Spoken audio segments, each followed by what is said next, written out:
यज्ञ भी दो प्रकार से होते हैं। एक यज्ञ समस्त विश्व के कल्याण के लिए और एक यज्ञ किसी को नीचा दिखाने के लिए और उससे प्रमुख अपने आप को दिखाने के लिए। आजकल हम लोग जब कहीं कथा करने जाते हैं तो मोस्टली उसने ऐसी कथा कराई थी। हम लोगों को कई बार सुनने को मिलता है, महाराज इतनी संख्या कभी नहीं हुई जितनी इस कथा में संख्या है। फलाने पिछली बार आए थे तब इतनी संख्या नहीं थी। तो भाई क्यों ये उधार? कथा तो कथा है, उसमें संख्या घटे या बढ़े ये माने नहीं रखता। तुम्हारी भक्ति आगे बढ़ी है कि पीछे गई है ये माने रखता है। ये तो हम लोगों का सौभाग्य है कि इतनी बड़ी संख्या या नहीं, ये तो एक अनुष्ठान है और अनुष्ठान के तरीके से कथा चल रही है। लेकिन जब भी बाहर जाते हैं तो लाखों लोगों, हजारों लोगों को सुनने को मिलती है कथा, तो वो तो हमारा सौभाग्य है। पर ये मायना नहीं है, ये यज्ञ कराने का, कथा कराने का ये संकल्प नहीं है कि सबसे ज्यादा भीड़ हमारे यहां। नहीं, गलत बात। ये गलत है कि सबसे ज्यादा भीड़ हमारे यहां। इस बात का भाव रहना चाहिए, यज्ञ का संकल्प यह होना चाहिए कि सबसे सुंदर अनुष्ठान हमारा हो। इस भावना में कहीं गड़बड़ी ना आ जाए। लोग चाहे जितने आए जितने जाएं, उससे क्या फर्क पड़ता है।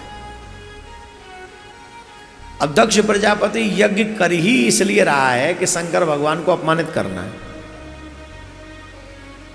क्योंकि दक्ष प्रजापति जब प्रजापति बने थे तो ब्रह्मा जी की सभा में शंकर भगवान ऐसे बैठे थे, नेत्र बंद करके। वो तो जहां जाते हैं वहीं नेत्र बंद करके समाधि में बैठ जाते हैं। तो उसी समय दक्ष प्रजापति आए तो सबने खड़े होकर स्वागत किया। दो ही बैठे रहे, एक ब्रह्मा जी और शंकर जी। तो ब्रह्मा जी तो पिताजी हैं, वो कैसे खड़े होंगे?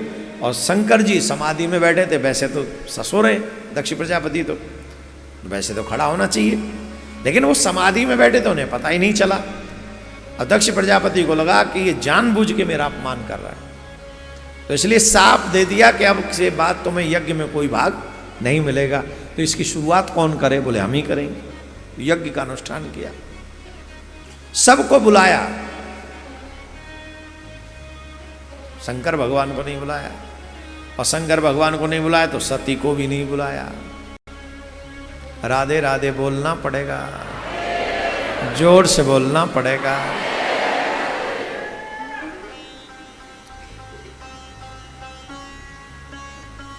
अब सब लोग जा रहे थे। अच्छा, देवता और भी तरीके से, आकाश है कहीं और होके भी जा सकते थे, पर जा भी रहे कैलाश पर्वत पे होके। ये दुनिया वालों की आदत होती है जले पे नमक छिड़कना, होती है कि नहीं? बोलो।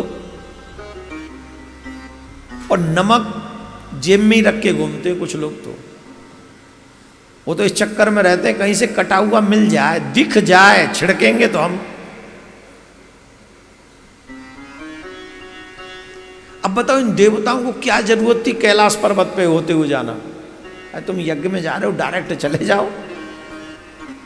नहीं, वहीं होके जाना है। और अप्सराएं सुंदर गान कर रही हैं, बाजे बज रहे हैं, गान करती हुई विमानों में जा रही हैं। अब सती, शंकर भगवान तो वैसे ही समाधि में बैठे थे, अभी समाधि खुली थी हजारों वर्ष के बाद। और सामने ही बैठा रखा था, सामने पत्नी का बाम भाग में ऐसा होता है कि बाम भाग में पत्नी बैठे। पूजा के समय दाएं भाग में बैठती है, वैसे बाएं भाग में पत्नी विराजमान रहती है। तो अब बाम भाग में नहीं बैठा, सन्मुख शंकर आसन दीना, अपने सामने बैठाला।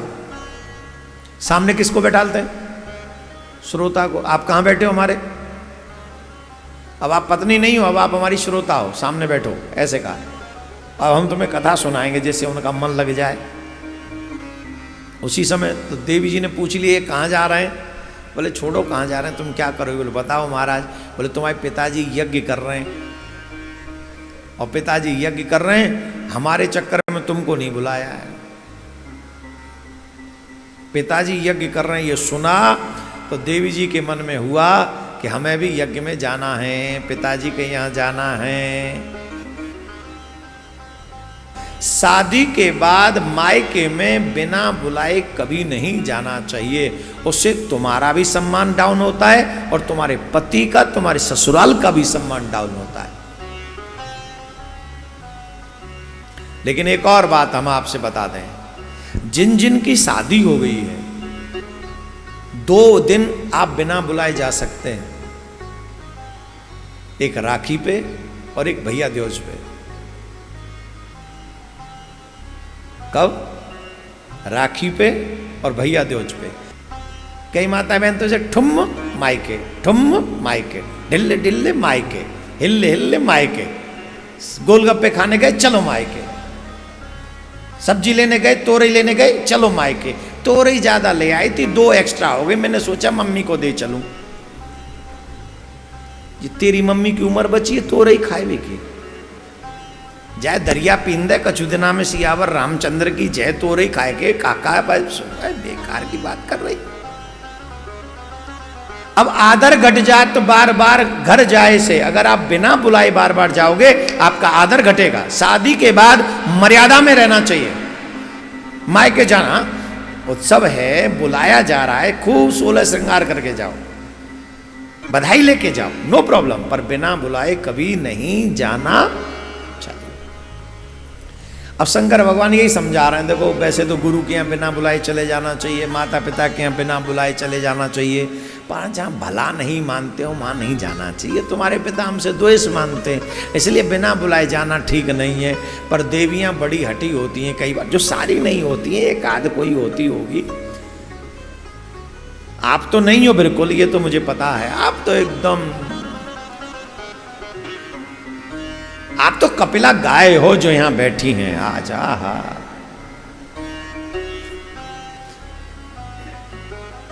अब देखो ये भी विपरीत समय। शंकर भगवान कह रहे हैं मत जाओ, सती जी का मन कर रहा है कि मुझे जाना है।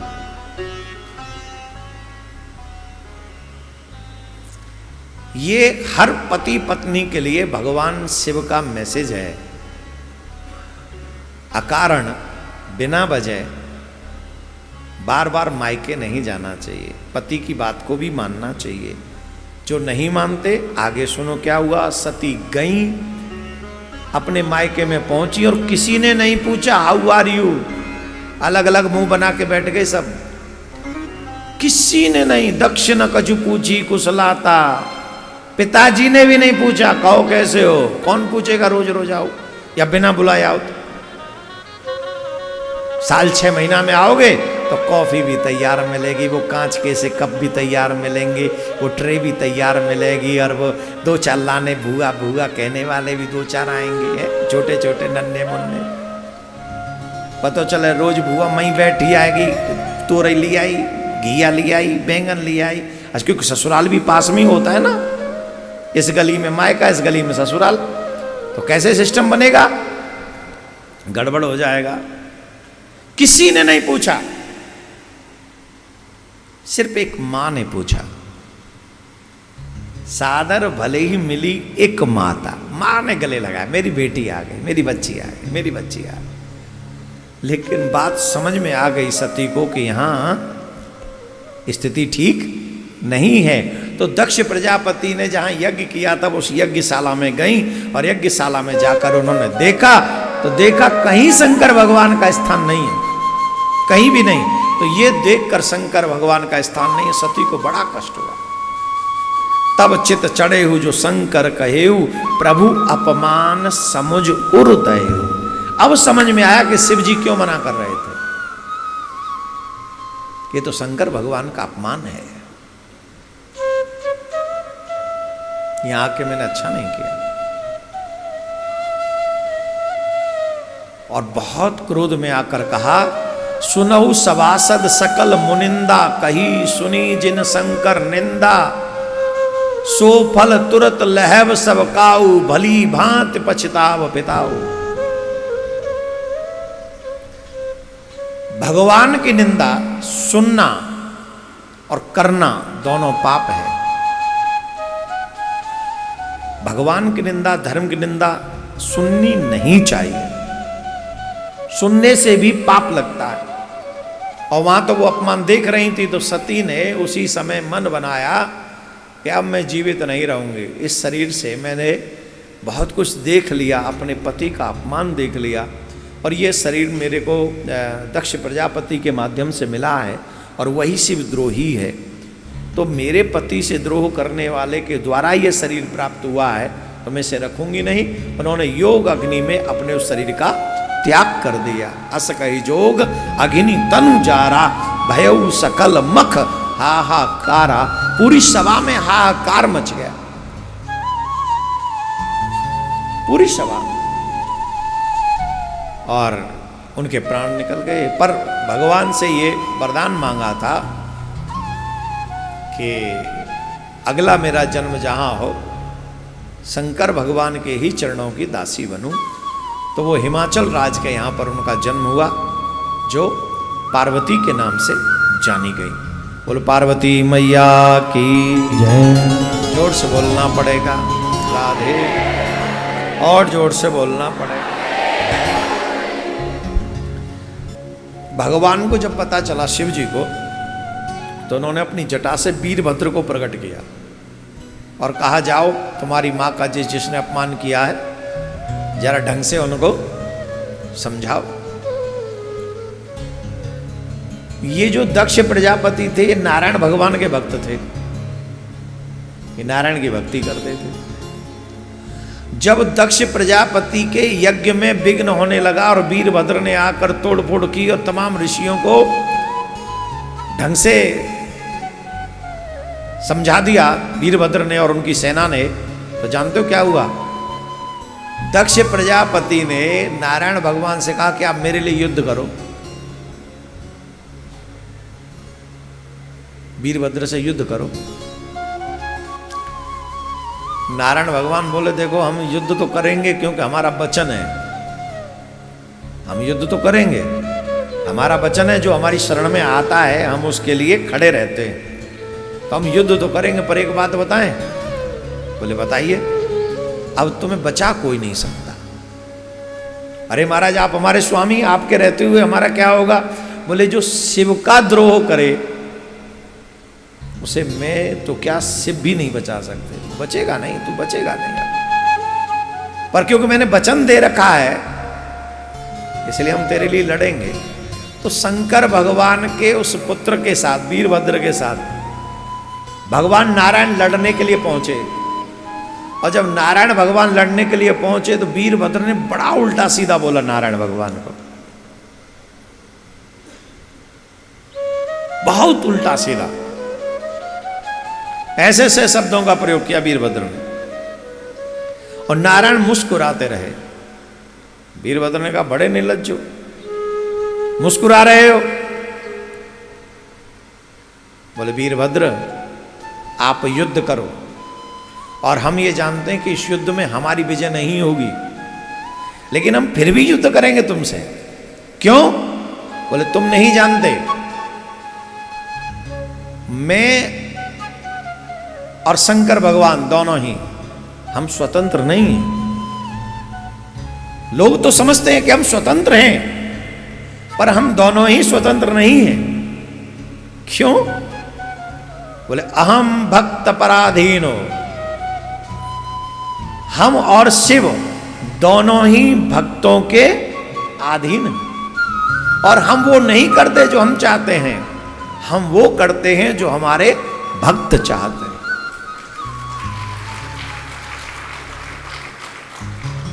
आज वीरभद्र से युद्ध करने के लिए नारायण अपनी मर्जी से नहीं आए, वचनबद्ध होके आए हैं। इसलिए दक्ष प्रजापति के साथ खड़े हैं, वो युद्ध कर रहे हैं। लेकिन आप राम अवतार का युद्ध देखिए, जब राम जी और रावण में युद्ध हो रहा है तो शंकर भगवान किधर है? जोर से बोलो। स्वयं शंकर भगवान कह रहे हैं रामचरितमानस में, हम उमा रहे ते ही संगा, देखत रहे राम रण रंगा। हे पार्वती, मैं भी उस समय रावण के साथ में था। प्रभु आप रावण के साथ? बोले हाँ, रावण की सेना में ही था मैं तो। है जी। राम के विरुद्ध में थे, बोले राम के विरुद्ध में नहीं, क्या करें। बाणासुर के साथ, रावण का जोड़ी बाणासुर, जब द्वारका की लीला हो रही थी द्वापर युग में, उस समय बाणासुर का और कृष्ण का युद्ध हुआ, और बाणासुर के साथ से कृष्ण खड़े रहे और लड़ाई लड़ी बाकायदा पूरी, और पूरे जोश में लड़ी वो लड़ाई। ये लड़ाई वीरभद्र जीत रहा है,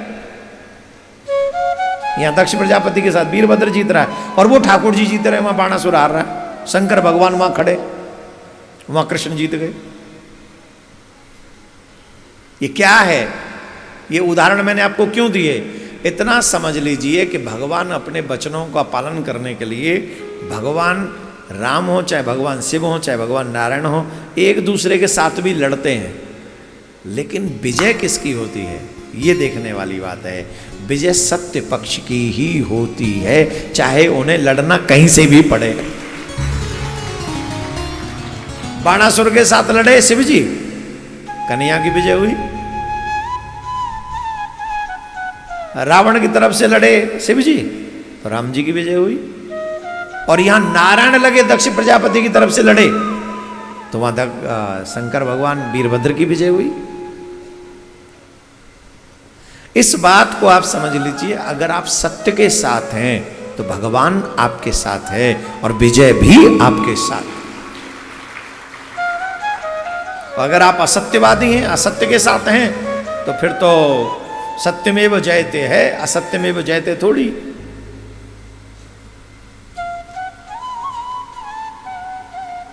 बोले मैं जानता हूं इस युद्ध में तुम्हारी विजय होगी, पर हम और शिव भक्त के अधीन हैं, इसलिए हमसे युद्ध करो और जम के युद्ध करो, हमसे जो जानते हो सब प्रयास करो।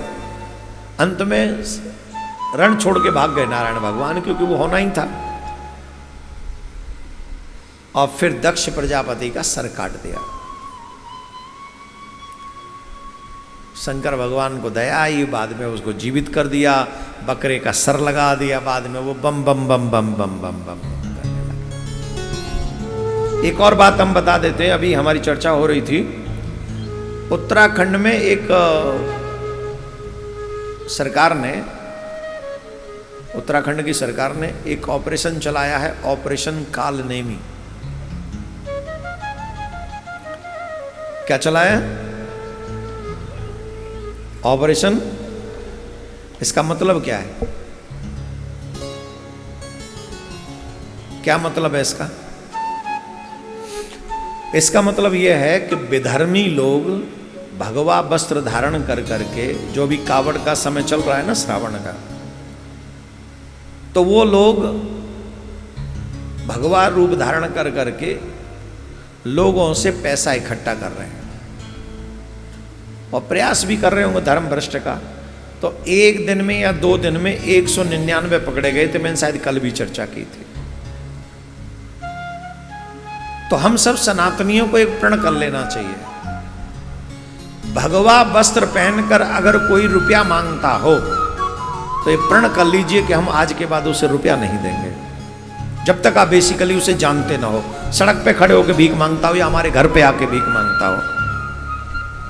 हमारे शिष्यों को तो ये आज्ञा है, जो हमारे शिष्य उनको हम आज्ञा दे रहे हैं, भगवा वस्त्र पहनकर आप अगर जिसको आप जानते नहीं हो कि वो बेसिकली सनातनी है, या आप कोई भी अननोन व्यक्ति आके अगर आपसे भिक्षा मांगता है, वो भी धन मांगता है, आप कदापि धन नहीं देंगे उसे, पैसा नहीं देंगे उसे।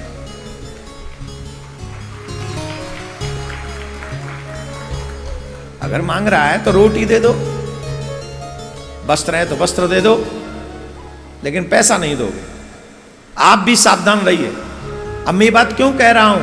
हमारे शास्त्रों में इस बात का प्रमाण है कि अगर धन का दान उस व्यक्ति को दे दिया जो उसका अधिकारी नहीं है, तो उस दान का असर ये होगा कि तुम्हें निर्धन बना के चला जाएगा वो दान, तुम निर्धन हो जाओगे।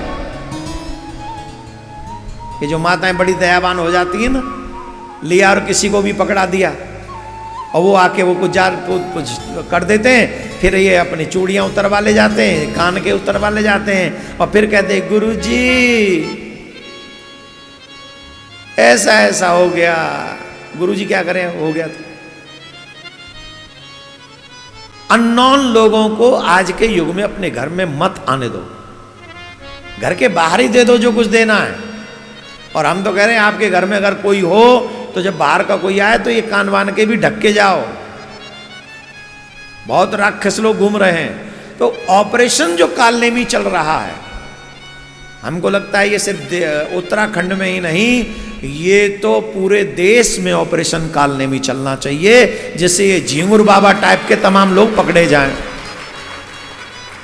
धीरे बजाओ, अभी तुम लोग ऐसे ही हो।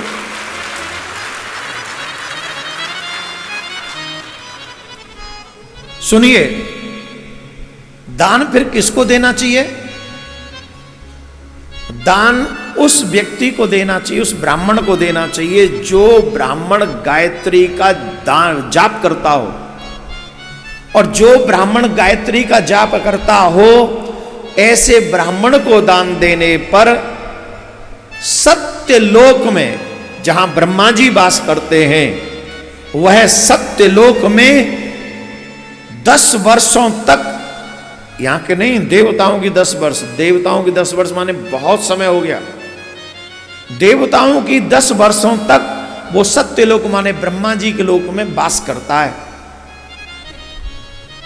और जो भगवान के भक्तों को, मीन्स वही गायत्री मंत्र जाप करने वाले ब्रह्मा जी के उपासक है, ज्ञान के उपासक हैं, वो सत्यलोक जाएंगे। और अगर कोई भगवान के उपासक हैं, जैसे नारायण के, राम जी के, कृष्ण जी के, तो वो लोग जो हैं साकेत जाएंगे, गोलोक जाएंगे।